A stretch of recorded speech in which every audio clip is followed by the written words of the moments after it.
Hey guys, welcome back to my channel. In today's video, I want to talk to you about why lying on your back during labor is possibly one of the worst positions you could get yourself in, and talk to you about some of the better positions that you can get yourself in to help labor move along a lot more smoothly, to help baby get into the right position, and to help manage pain. If you enjoy this video, I would love if you would give me a thumbs up and make sure you hit the subscribe button so that you get all of the other videos that I share on fertility and pregnancy and birth and early motherhood. All right, let's get straight into why lying on your back is not a great idea during labor. Basically, it's the opposite of everything you want to be doing. If you think about where baby has to come out, lying on your back is creating the gravitational opposite of what you want. We want to use gravity to bring baby down. So basically, anything upright or on all fours or squatting or anything like that is going to help the body open, help baby get into the right position, and kind of show baby the right place to go. So another reason why lying on your back is not a great idea is because it puts pressure on the main arteries in your body. And that's going to decrease the oxygen that you are getting, that your baby is getting, and that your uterus is getting. And during labor, your uterus is contracting and it is a muscle working really hard. Just like when you go for a run and your legs get tired and you get a stitch because you haven't been breathing very well, and those muscles hurt more because they don't have enough oxygen. The uterus will do the same thing. Labor might be more painful if you restrict the oxygen. You're better off in other positions where you can really breathe fully into the belly and give the uterus the oxygen that it needs to do all the hard work that it's doing. So I'm going to go through now some positions that you might want to use during labor and birth. Of course, the best birth position for you is going to be the one that feels the best for you, and every woman is completely individual and different, and it may change throughout labor as well. In the early stages, you might like to be on the ball. In the later stages, you might need to be on hands and knees or squatting or using a birthing stool or something like that. So it's going to depend on each individual.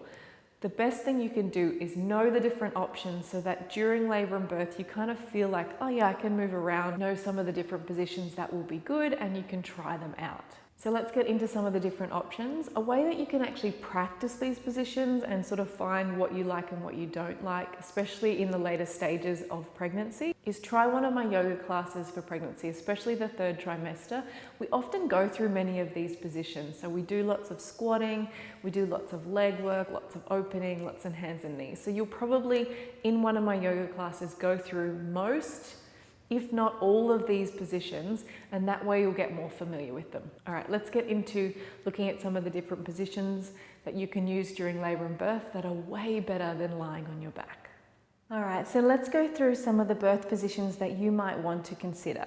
So simple things like just feet apart, just rocking and rolling the hips might feel really good for you. You could get an exercise ball and sit on an exercise ball and rock from side to side. Others don't enjoy the physical pressure of anything on their bottom and will prefer to be on hands and knees. So this for me was what I enjoyed.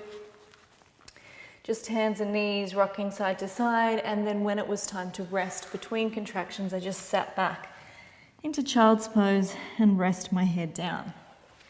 So other standing poses that might appeal to you, if you want to, you could have your arms around your support person's neck and they could be helping you sway. So the movement is really going to help get everything going. So you might enjoy squatting against a wall. So you've still got all the benefits of gravity drawing down, but you're not actually doing too much because you're almost sitting on the wall here. My bottom is right up against the wall. You could get a chair or sit on a toilet. So sitting down again, giving you that same benefit of gravity without actually having to do the physical work in the legs. So coming down to the floor, like I said, some women prefer to be really grounded during labor and birth. So my preference was for hands and knees. Others might prefer, especially if labor and birth is going for a particularly long time, to lie on their side. So you could use a cushion and just having one leg up so the belly is still nice and open. And then from here, you could easily move into hands and knees should you want to be more active in later stages. Other positions that can be really good, so squatting. So I've got this nice bolster underneath me, which is quite thick and heavy, so it's not like a cushion that you sink into. And you've, again, got everything open, helping to open up the body, but also you're really supported. So you could have this against a wall where you can rest back and then lean forward. You can still rock and move about as much as you need. In this position, your birth partner could also be sitting behind you. So they could be up on the bolster behind you with their legs around you, so they're able to use light touch massage or even massaging into your neck or shoulders or into your low back, especially if you're having significant back pain during labor.